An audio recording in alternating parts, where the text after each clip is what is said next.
insieme questa manifestazione in commemorazione di Franco Corelli, ma non credevamo di ottenere il risultato che stiamo ottenendo, anzi siamo dispiaciuti perché purtroppo ci sono persone che non possono entrare per una questione di ordine pubblico, non per atteggiamento nostro fiscale. Abbiamo tardato qualche minuto, stiamo tardando qualche minuto perché è in arrivo la moglie di Franco Corelli e ci sembrava giusto e doveroso cominciare con la sua presenza. Però è altrettanto vero che non avendo avuto l'opportunità di sapere quanti minuti mancano alla sua venuta qui, non possiamo nei vostri confronti mancare di rispetto. E allora noi cominciamo, sono sicuro che Loretta Corelli non se ne avrà male e nella circostanza comincerei con illustrarvi quello che è l'intendimento di sviluppo del pomeriggio. Ci sarà in prima battuta il dottor Landini Giancarlo, che da diversi anni segue con interesse, con passione, direi anche con dedizione, la vita artistica di Franco Corelli e che poi darà lui un annuncio circa una pubblicazione. Di seguito sarà sottoposto alla vostra curiosità un DVD che racchiude la vita artistica di Franco Corelli a Verona.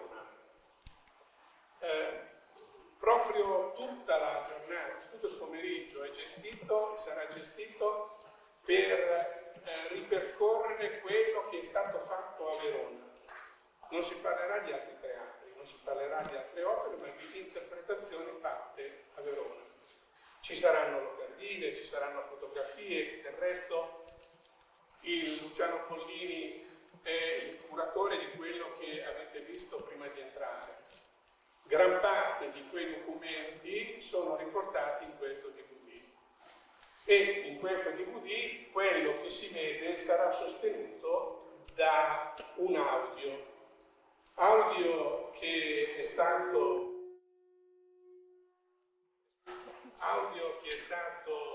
realizzato grazie alla passione in particolare di due persone, Gianfranco Villa, che purtroppo non è oggi presente, a meno che non sia arrivato all'improvviso, ma credo proprio di no, e l'avvocato Zopoli di Genova, che mi ha telefonato perché è bloccato in autostrada e non sa se farà in tempo ad arrivare. Questo video è un video, questo audio è un audio riferito a registrazioni dal vivo eseguite in arena. Non le abbiamo tutte, nel senso che abbiamo alcune opere che sono rimaste scoperte, ma le opere che sentiremo, brani di opere che sentiremo, sono di Carmen, 1 agosto 1970.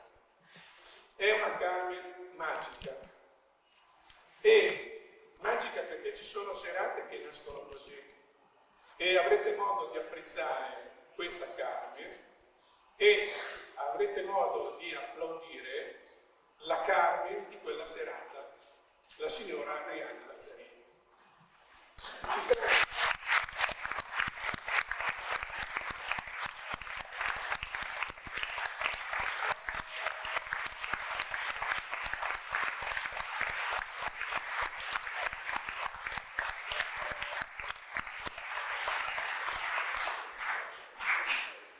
Sarà poi un'edizione sempre del 72, credo, se non ricordo bene adesso, di Aida, poi Hernani, poi Turandot. Turandot, ultima recita di Franco Corelli in Arena, nel 1975. Lui ha ininterrottamente elezioni dal 55 al 61, poi nel 70, nel 72 e nel 75. Complessivamente ha cantato per 68 recite, di cui 30 di Carmen. E questa Carmen in qualche modo è rappresentata con delle rose, insomma il fiore compare sempre. Ne approfitto, apro e chiudo subito una piccola parentesi, ne approfitto per dirvi: la giornata deve essere di allegria, deve essere di gioia, non di tristezza.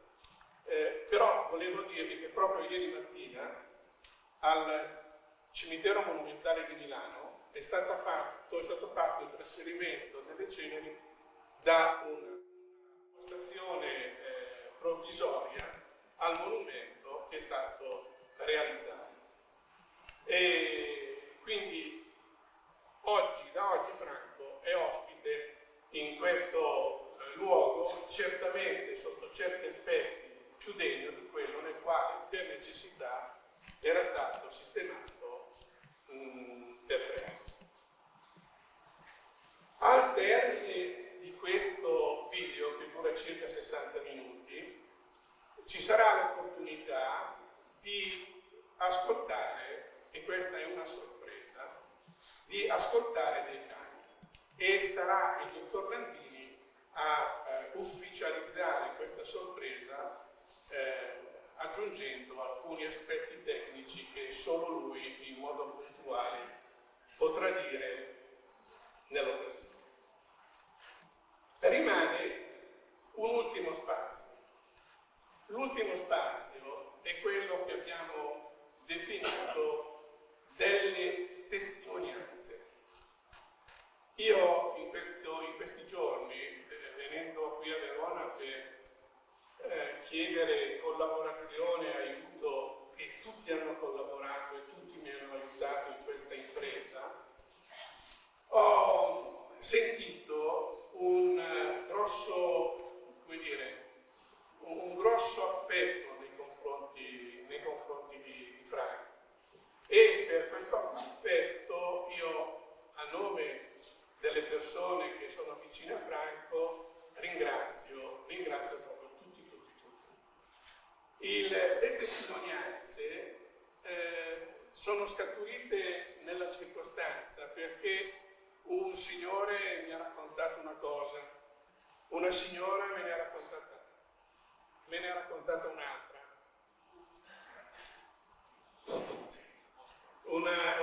me ne ha raccontata un'altra. Ci sono degli aneddoti, chiamiamoli così, che non devono giustificare o spiegare la grandezza artistica di Franco, ma danno un'idea della persona umana Franco. Non so se la signora Magda Olivero, che purtroppo è impedita per un problema fisico a partecipare, riuscirà a mettersi in contatto telefonico con noi. Questa mattina abbiamo fatto un tentativo di collegamento e il tentativo ha dato risultati ottimi. Dovrebbe, se è possibile, verso le 5:45 telefonare e per testimoniare anche lei della circostanza.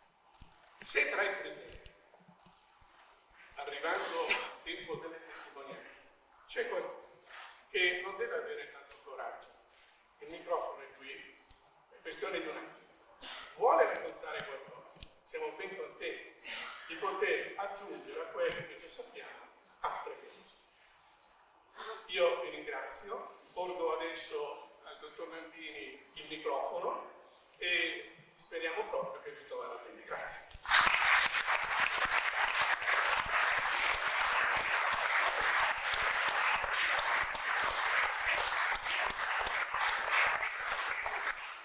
Buonasera, io vi rubo solo una manciata di minuti perché l'ansia di ascoltare e rivedere Franco Corelli è ovviamente acutissima in tutti, a cominciare da me.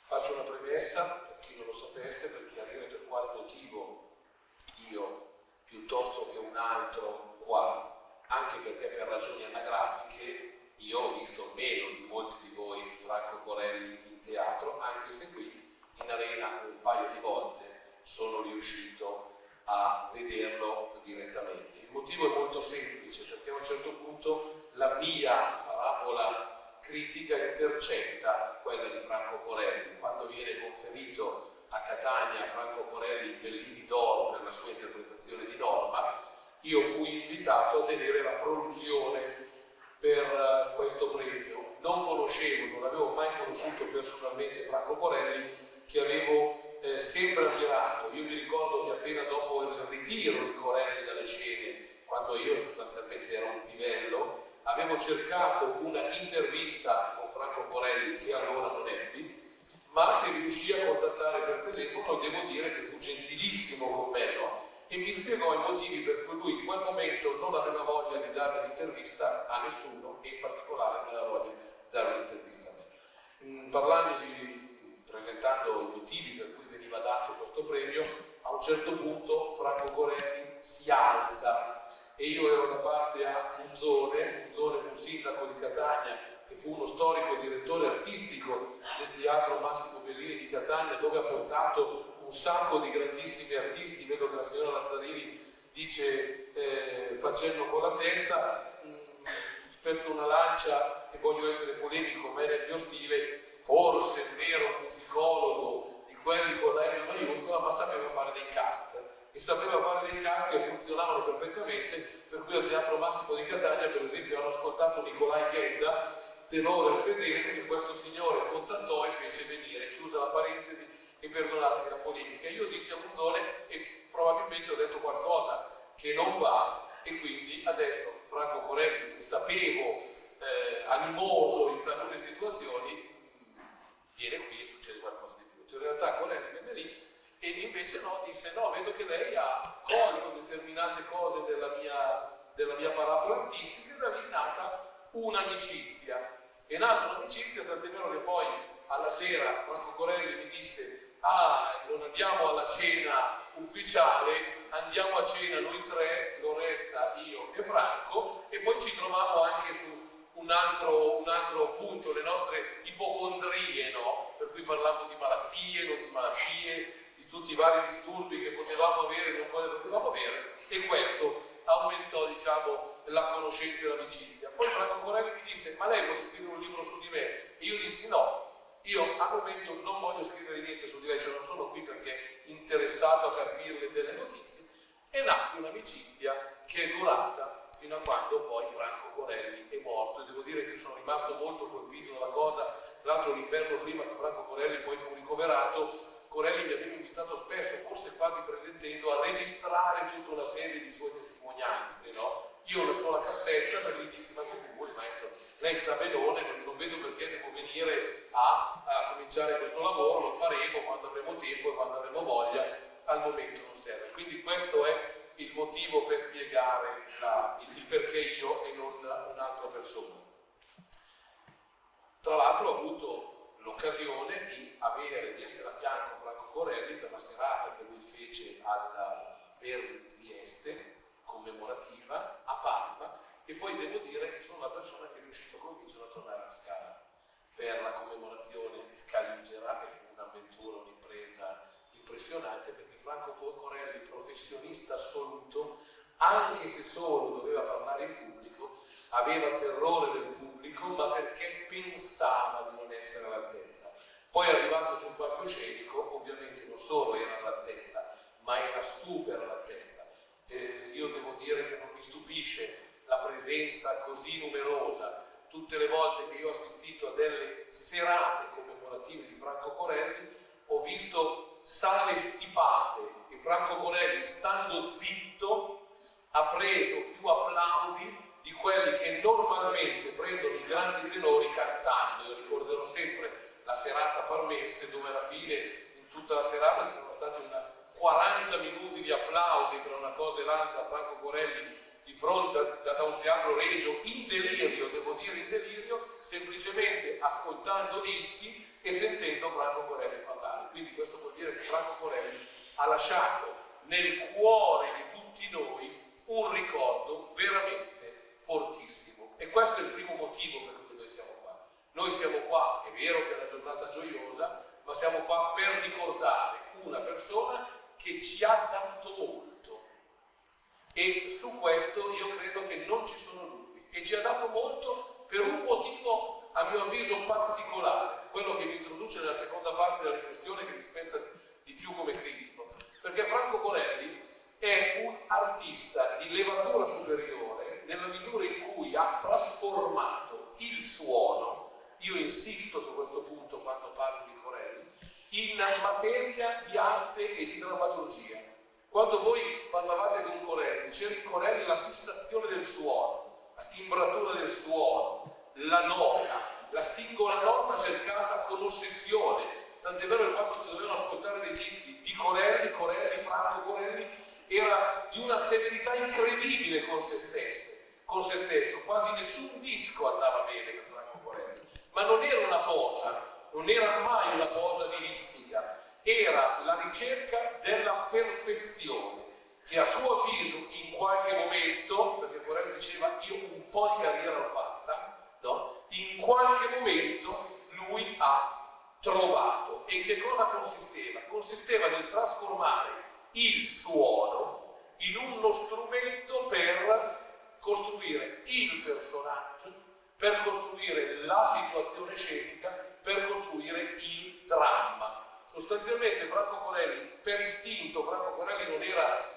un uomo colto sotto questo profilo, ma per istinto ha capito che come il poeta è il creatore di immagini, e come il pittore è il creatore di linee e di colori, come lo scultore lavora la creta, lui lavorava la voce e attraverso il lavoro della voce creava uno il personaggio e due ovviamente dei ricordi indelebili all'ascolto che impressionavano, e ha compiuto su questo un lavoro veramente incredibile che probabilmente per certi versi lo ha anche sfinito. Cioè il ritiro prematuro di Corelli può venire dal fatto proprio che chiaramente lo sforzo fatto per creare quello che ha creato è stato veramente per certi versi disumano. E io sono forse arrivata la signora Corelli, e quindi interrompiamo un attimo. Sono contento che sia arrivata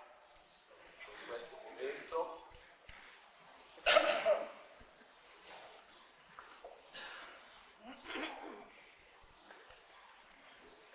Certo, infatti, aspettiamo più che volentieri. D'altronde oggi venendo da Milano c'era l'autostrada nel tratto Milano-Bergamo, è diventata micidiale.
Ciao.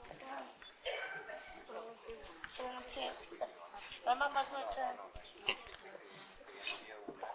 Non importa, in ogni modo ci sei presto.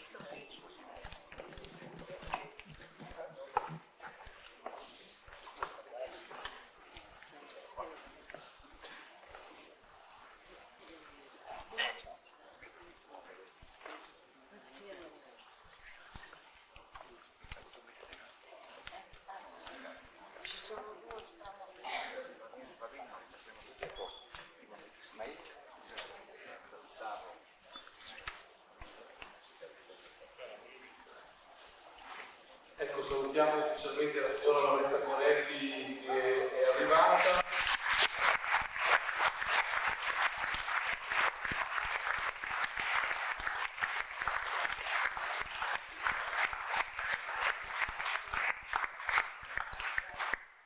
Ci ricolleghiamo, mi ricollego a quello che stavo brevemente dicendo, per cui questo lavoro sul suono per creare il personaggio, il momento scenico, la drammaturgia, e mi piace ricordarlo oggi perché oggi il teatro lirico attraversa, voi lo sapete, un momento molto particolare di rinnovamento, tutto spostato molto spesso sul versante registico, dimenticando che la particolarità del teatro in musica è costituita proprio dalla voce e che quindi nessuna gesticolazione, anche la più riuscita, la più fortunata, nessuna interpretazione registica, anche la più intelligente, può prescindere dalla voce. Che cosa voglio dire? Voglio dire che nello smalto degli acuti di Franco Corelli, magari nella timbratura della voce di Franco Corelli, passa più che in qualsiasi soluzione registica, per esempio l'eroismo di Radamés.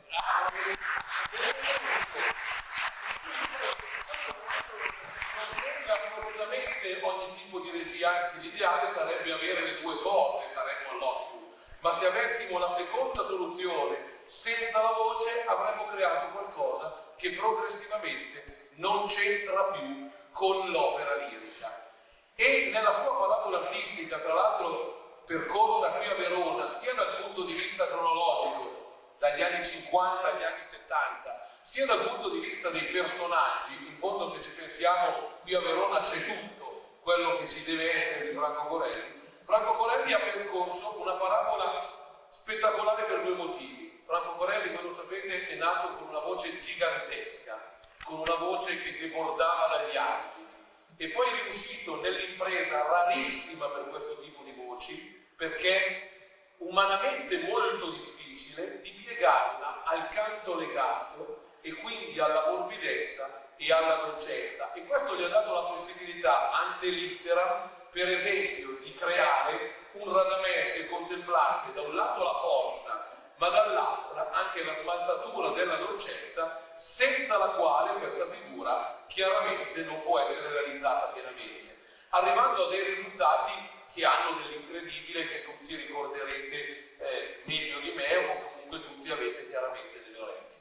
Naturalmente, ed è l'ultima osservazione, l'ultimo campo che sviluppo, dal punto di vista critico, che cosa interessa della voce di Corelli? Noi non possiamo fermarci alla nostalgia, cioè che Corelli è stato grande, lo sappiamo, che Corelli ha dato delle serate meravigliose, lo sappiamo, che Corelli radunava delle folle immense per ascoltarlo, lo sappiamo, che Corelli rimane sotto questo profilo una delle voci più accattivanti del XX secolo, lo sappiamo. Ma che cosa rimane di Corelli quando è passata la nostalgia? Perché questo è il punto. Cosa rimane di Corelli quando chi lo ha ascoltato per ragioni anagrafiche non sarà più presente a ricordarlo? Rimane una grande lezione dal punto di vista stilistico, e rimane una grande lezione che ha un suo significato per quanto riguarda lo studio dell'interpretazione. Corelli, e lo vedremo molto bene anche in quel bonus che poi ascolteremo, ha incarnato, a mio avviso, perfettamente il tipo del tenore verdiano, illuminando chiaramente sia l'aspetto eroico, sia l'aspetto chiaramente dolce, ma di una dolcezza virile, di una dolcezza proporzionata alla qualità del personaggio.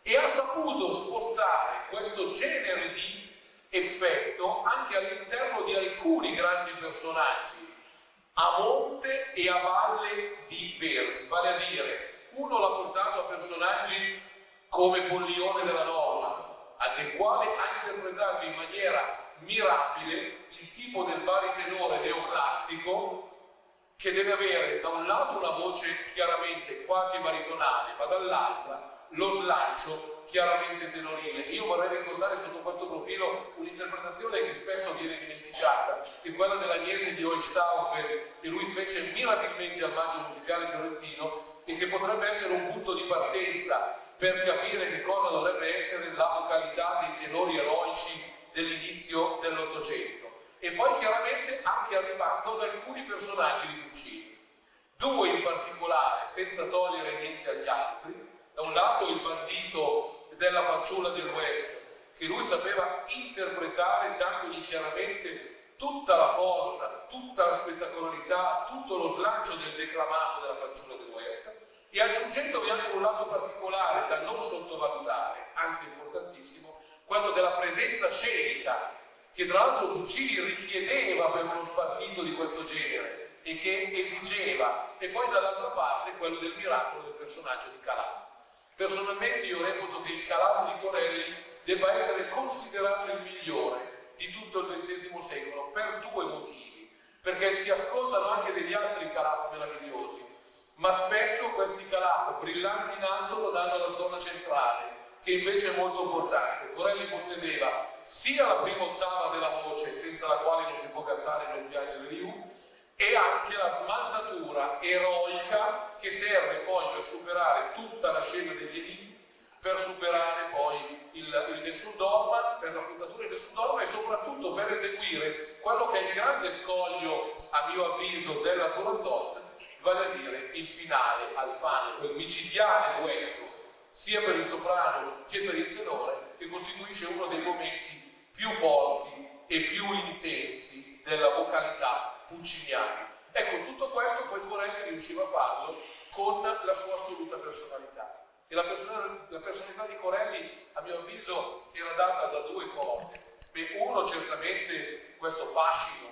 che sulla scena ha sconvolto migliaia e milioni di cuori in giro per tutto il mondo, ma l'altra soprattutto con il mistero della sua voce. Quello che colpisce, che a me colpisce sempre della voce di Corelli, è la capacità di velare questo squillo eroico di una sorta di nostalgia intensa, inconfondibile, che lo ha fatto diventare per me proprio l'emblema dell'eroe romantico, perché nella voce di Corelli c'è questa patina di assoluta nostalgia, di dolcezza, quel gusto infinito che poi lo ha portato a cercare la mezza voce e a cercarla con una insistenza e con una meticolosità veramente maniacale per certi versi, che ha permesso di dare a determinati personaggi una smaltatura che io credo, dopo per certi versi Caruso o dopo un certo Lauri Volpi, non si era più ascoltata in assoluto nel nostro secolo. Quindi ha portato Franco Corelli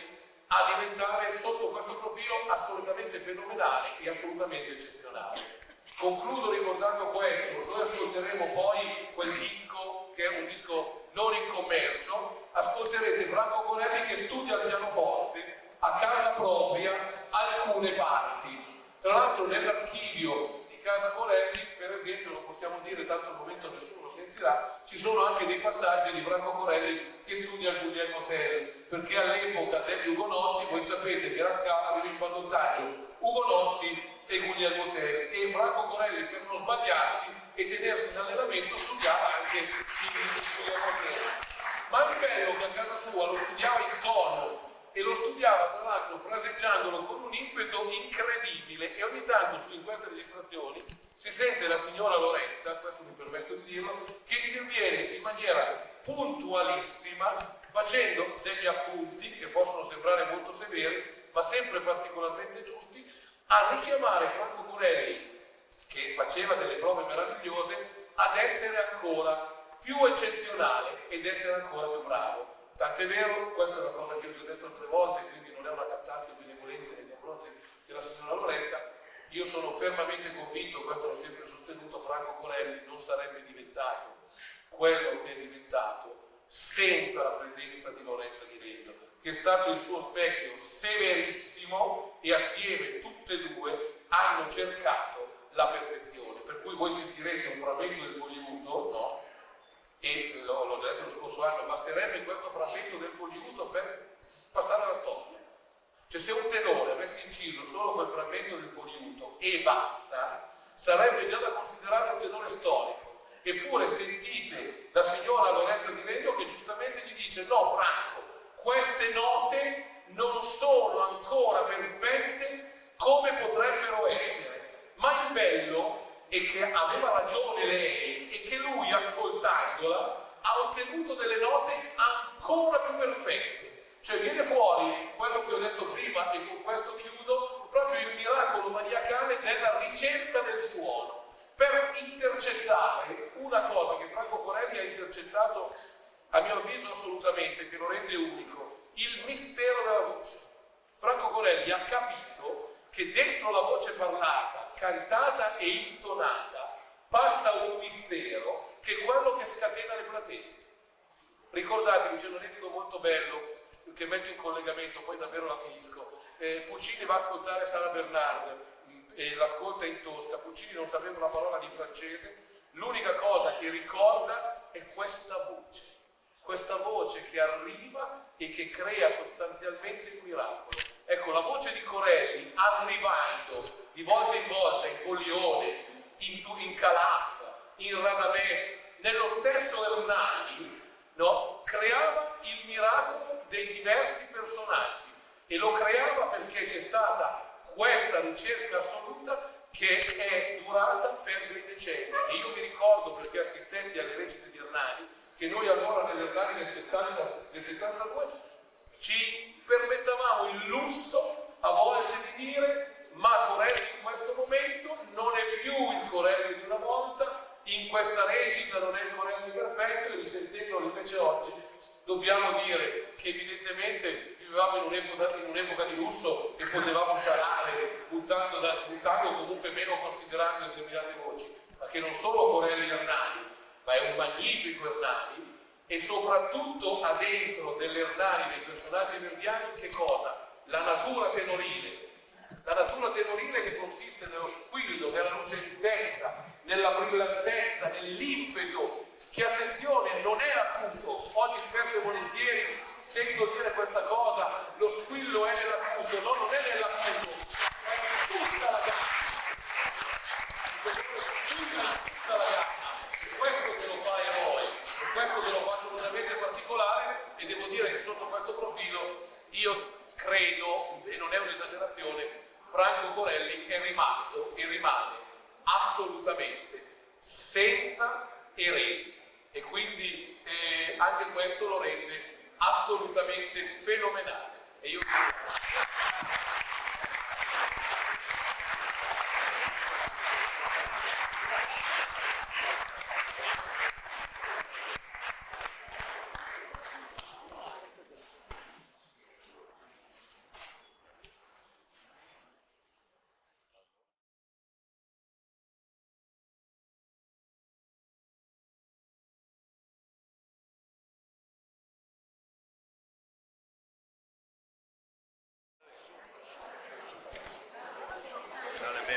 chiamato qualche minuto fa la signora Olivero, e potremmo quindi chiamarla e sentirla. 2 secondi di break perché ci ricomponiamo un po' tutti e sentiamo la signora Olivero. Vi passo il pubblico di Verona che gradisce appunto sentire da lei una testimonianza su Franco. Credo che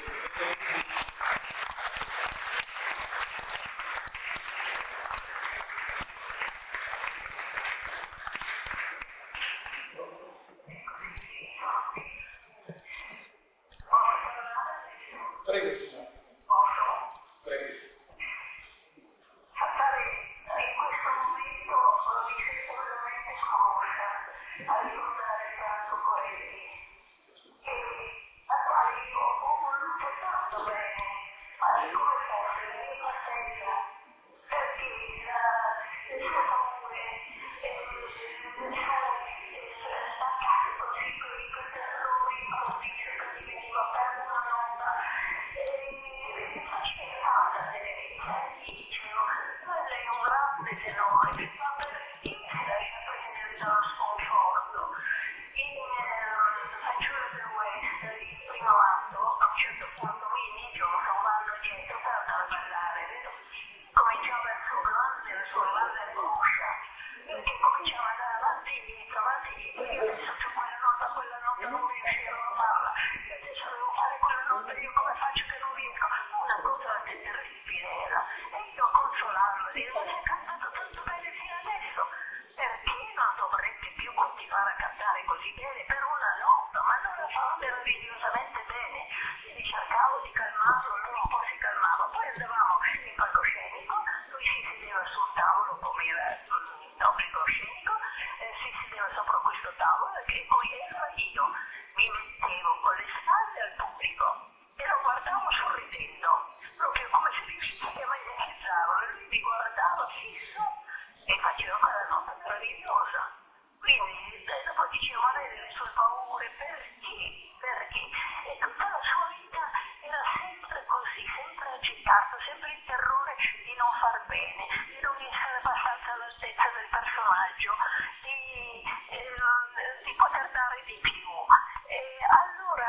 io ho proprio instaurato un colloquio con lui del tutto particolare, perché alle volte bastava che io gli facessi un sorriso e subito si fermava.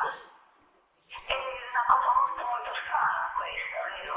Ma comunque una volta a una prova, facevamo una prova in arena di fanciullo del West, nel primo atto, e c'era una scena che lui era la mia sinistra e io la sua destra in piedi, non dovevamo fare movimenti così. E lui mi domanda, signora, scusi tanto se le permetto di chiederle una cosa, ma mi dica, non potrebbe stare alla mia sinistra anziché alla destra? Ma senz'altro, dico, mi dica, non vuole che mi metta, per me va sempre bene. E sono andato alla sua sinistra, ma senza capire perché voleva questa cosa. Un altro ricordo che mi ha fatto tanta tenerezza e anni di noi, soprattutto quando era la prova generale, non si vestivano né si notavano niente, così andavano così. Allora, per la prova generale dissero, per favore, in costume. C'era una passerella e io vestita in costume, toccata eccetera, salgo la passerella e mi metto in posizione dove io dovevo entrare. All'improvviso arriva Corelli di corsa così in borghese, diciamo, però mi guarda e dice, ma lei è in costume? E dico sì, hanno detto che stasera ci daranno che fossimo in costume. A questo momento, fatto dietro fuori, e corso via, dopo un po' di minuti, non so come abbia fatto tanta velocità, e non è dietro vestito con il suo costume, eccetera, eccetera. Perciò avevo questa sensazione di rispetto veramente incredibile, veramente, ma forse lui sentiva che quando ero in palcoscenico io vivevo talmente tanto, per esempio il quarto atto di Adriana, che è una cosa che io ho vissuto fino a morire anch'io come Adriana, ecco. Allora, era sempre così, non mi guardava, mi seguiva. Poi quando c'era il duetto con lui, vero, quando Adriana comincia a tremare, lui mi sentiva le mie mani che tremavano, perché in quel momento Adriana tremava tutta. E allora mi guardava preoccupato perché sentivo qualche cosa di vero in me in quei momenti. Io lo sciupavano tantino. E però, diciamo, ogni volta che ci siamo incontrati siamo sempre stati felici di essere insieme, di poter dare vita ai personaggi cercando di dare il meglio di se stessi. Lui cercava sempre di fare meglio, di dare qualche cosa che lui voleva raggiungere. E un giorno, davanti al tempo, la signora Corelli mi ferma e dice, signora, come sta? E così. E poi mi guarda e mi dice, signora, se mio marito avesse trovato quello che ha trovato lei, questa indipendenza, parole e musica, è una cosa stupenda, sarebbe stato un tenore molto più grande ancora. Io non ho risposto a nulla perché ho capito quello che voleva dire. E perciò lui ha studiato tanto, ma non ha studiato nella maniera giusta per il suo temperamento, per la sua forza, per tutto quanto, perché diciamo quando arrivava in palcoscenico il costume era una cosa splendida, vero, era veramente molto bello. E poi cantava bene con questa sua voce. Ho sentito un giorno un disco del Pronto e non sapevo neanche che lui avesse inciso questo disco. Sono rimasta trascurata perché questa famosa romanza che noi abbiamo sentito, risentita centinaia di volte, cantata da Corelli, aveva preso un'eleganza, un fascino, una cosa che sono rimasta sbalordita. Dico, guarda, quella paura di non arrivare a fare di e avrebbe potuto invece con tanta serenità e tanta tranquillità dare il meglio di se stesso. E poi nelle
volte mi invidiavano e me l'hanno detto, dice, se dicono, e sarà al posto dell'Olivero, e sarà Bracciati, così la Coretti. Invece, io facevo anche questo, avevo tutte le attenzioni possibili per non rendermi benefici del canto. Ci fu una volta, questo è un particolare, molto strano, perché io quando ero in palcoscenico ero praticamente in trance, devo riconoscerlo, e riuscivo a aspettare anche le cose che succedevano alle mie spalle. Nel secondo atto di Adriana, quando mi salutava e diceva ma addio, addio, e andava via dopo il nostro lungo duetto, io mi ricordo, non so perché guardavo il pubblico, perciò non guardavo lui che era alle mie spalle, ma l'impressione che deve andare contro qualche cosa. Allora, appena giro un po' la testa, infatti andava per andare su e camminava all'indietro, contro una sedia. Io lo guardo gli occhi, ha capito tutto, si è fermato, ha deviato un po' il suo corso ed è andato via. Perciò c'era veramente un tradimento fra noi che ci consentiva, a me almeno consentiva di sapere anche quello che mi accadeva alle spalle. Ecco. Perciò questo ricordo è bello che oggi siano in tanti queste commemorazioni. A me dispiace di non essere potuta venire, spero in un'altra occasione magari di poter venire, anche per essere insieme a tutti loro, per ricordare, per abbracciare spiritualmente Franco Corelli, dirgli che nessuno lo dimenticherà mai e che tutti gli vogliamo tanto bene, tanto tanto.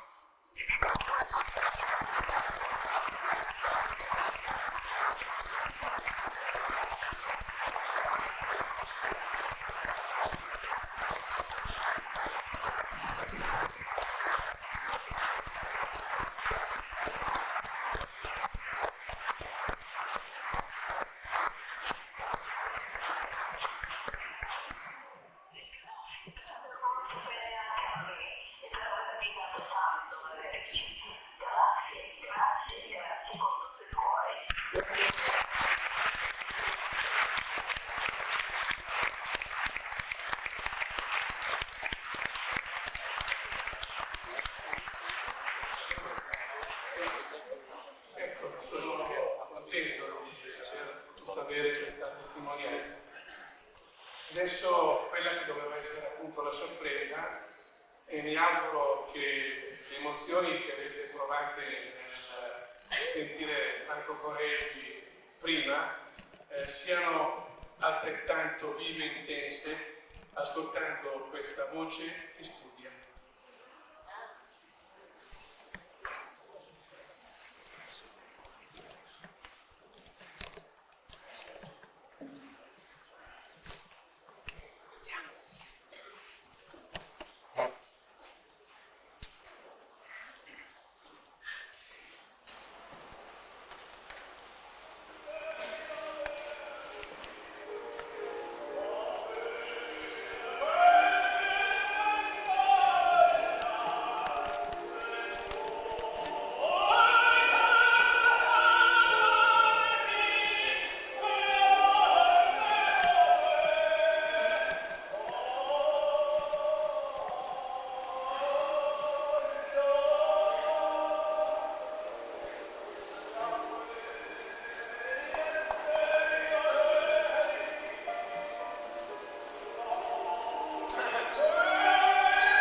Gianni, portalo al centro. Intanto sono felicissimo di aver sentito almeno gli ultimi 4 pezzi di Franco Corelli.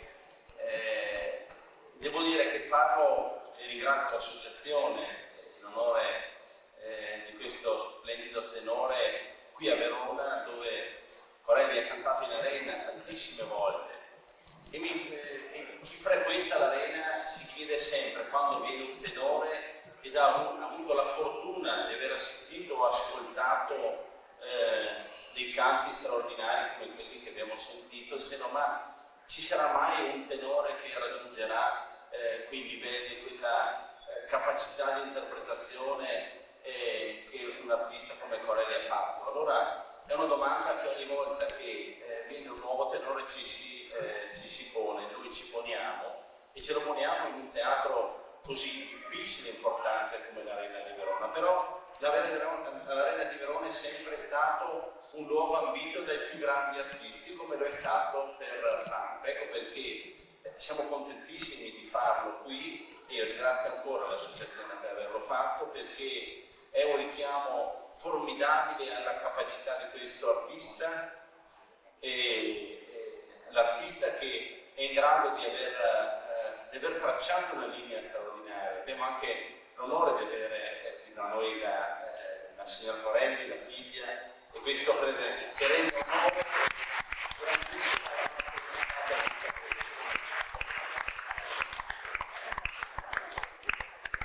Ecco, quindi anche come presidente della Fondazione Arena di Verona ringrazio non solo l'Accademia Filarmonica per aver reso possibile questo momento davvero importante, e che sia anche di esempio e di sprone a tanti artisti che possono seguire le orme artistiche straordinarie di Franco Corelli. Quindi davvero grazie a tutti quanti hanno fatto sì che potessimo vivere queste ore straordinarie di riascolto di questo nostro artista, quindi davvero credo che i diamanti reali, veri della cultura, del melodramma e della lirica potranno dire: chissà se verrà un artista di questo calibro. Noi ci speriamo, intanto lo ascoltiamo davvero volentieri.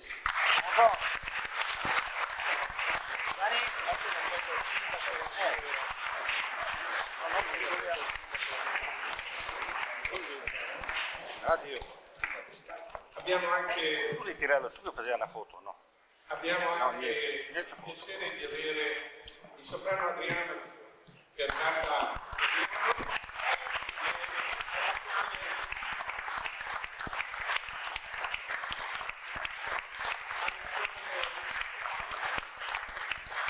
chiederemo una testimonianza, perché purtroppo il tempo vola e noi abbiamo promesso, perché così è, che alle 6:15 si deve chiudere, in quanto c'è poi spettacolo di là al teatro e non dobbiamo disturbare l'altro spettacolo.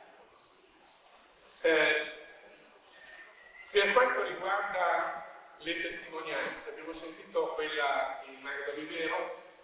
Intanto Adriana un po' pensa a quale testimonianza portare, ma la signora Zerini, una testimonianza ci deve essere per forza. Ci ha detto tutto lui cantando.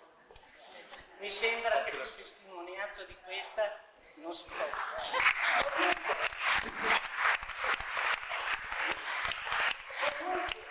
Mi sento veramente onoratissima di aver cantato con questo grandissimo tenore.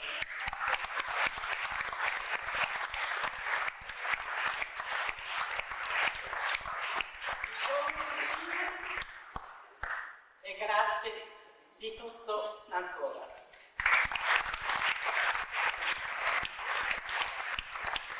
Io non so cantare, però una rosa a nome di Franco Corelli. Grazie.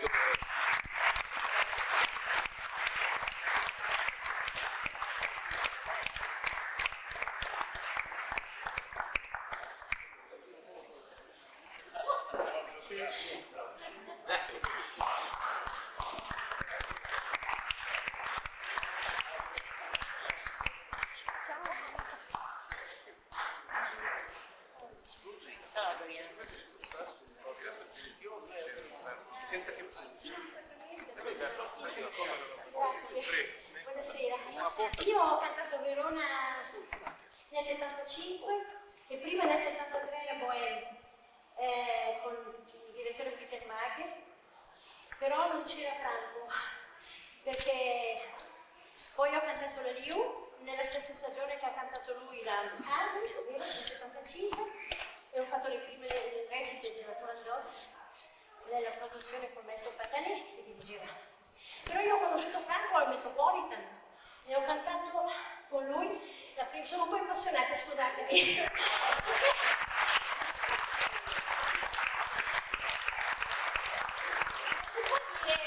Niente, dopo aver sentito Franco, anche se l'abbiamo sentito in condizioni, cioè volevo sentirlo vivo qua con noi, è una grande perdita per l'Italia e lo sentono tantissimo anche in America, in tutto il mondo. Io capisco che Verona è importante per lui, però il Metropolitan lo hanno adorato, io lo so, lo adoravano, vero non è?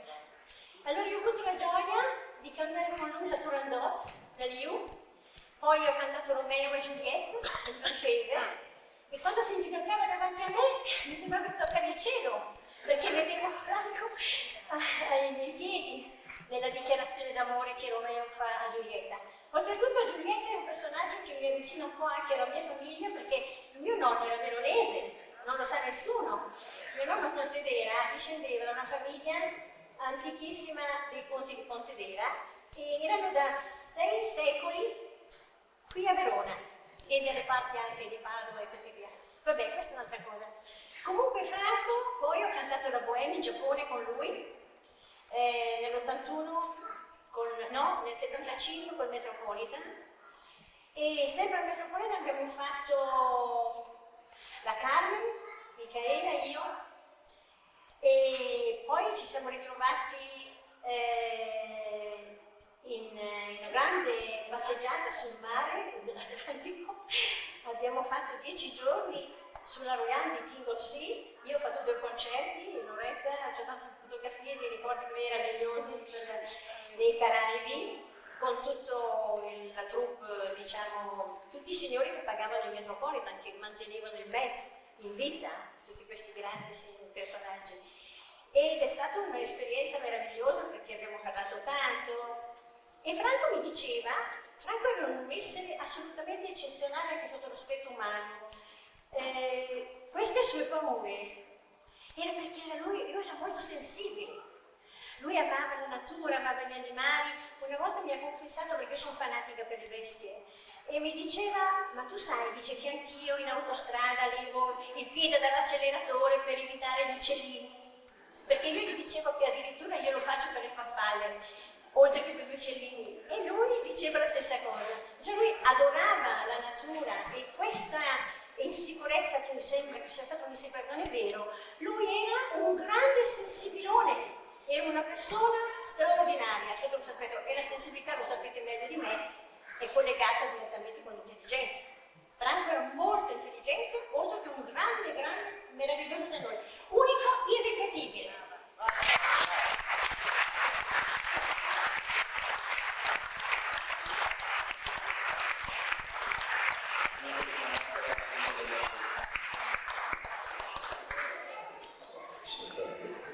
Vado a salutare prima la signora.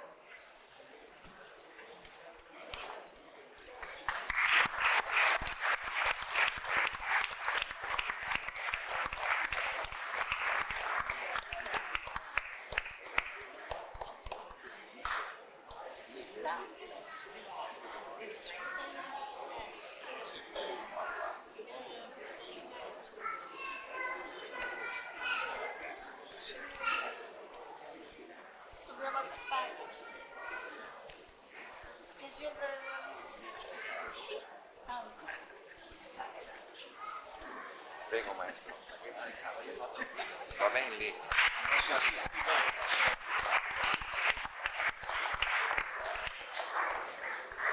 diciamo, l'unica cosa che voglio dire è che ricordare Franco Corelli vuol dire ricordare il più grande bel periodo dell'Arena di Verona, alla quale io ho avuto fortuna di entrare la prima volta nel 1952, vale a dire 54 anni fa, e se mi dassero il tempo io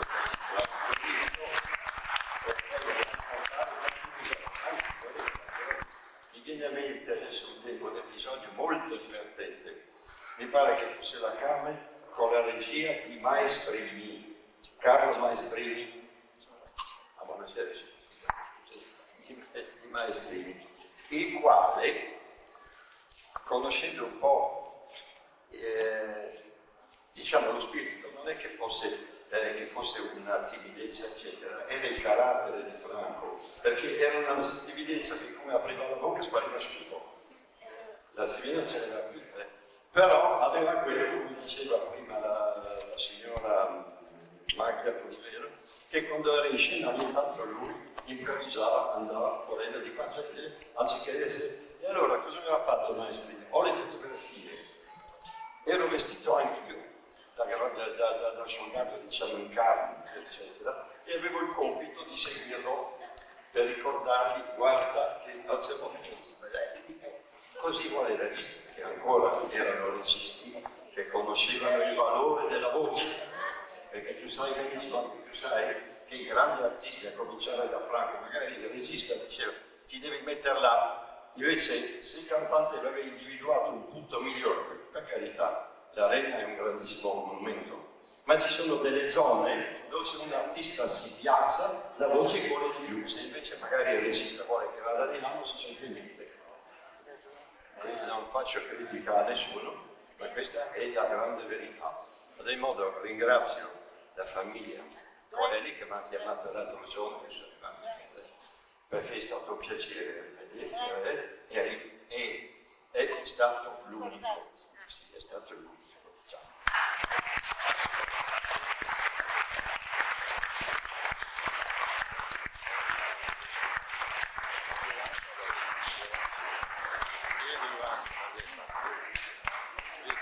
Io penserei di chiudere con un tenore. Abbiamo il tenore Cristian Jovanso e il perché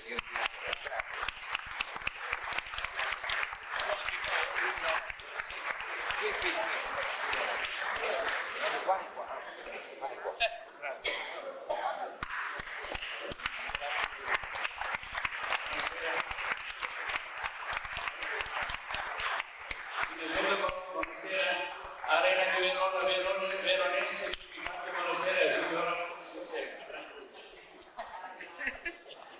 E allora io prendo parte della generazione praticamente dopo Grande Corelli. Lui è stato sempre il mio idolo, io ho studiato con Gianni Boggi e loro erano dei re dei tenori. Franco però mi piaceva moltissimo, soprattutto sua emozione e accento drammatico. Viva Corelli per sempre e tanto lavoro, signore.